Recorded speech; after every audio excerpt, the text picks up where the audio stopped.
ઉંમર લાયક આવું અહીંયા આટલામાં કેમ છો દાદા? ડાબરો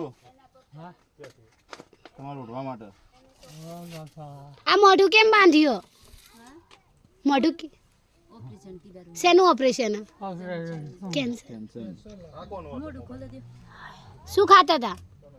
તંબાકુ ખાતા હતા?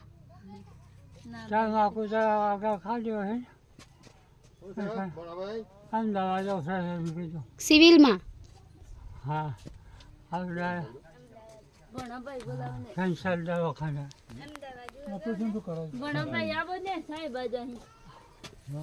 અમને પૈસાની જરૂર હોત તો અમને ચાલત નહીં કે ખાવાનું ને એવું. આમ શું કીધું અમને ખાવાનું? ખાવા માટે અમને શું કીધેલું એ ડોક્ટરે? જે ખાવું હોય. ઠંડીના બાર ઠરતા તો હશે ને બહુ? ઠંડીના બાર તો કેમ તમે અંદર નહીં રાખ્યો ખાટલો આટલી ઠંડીનો? હા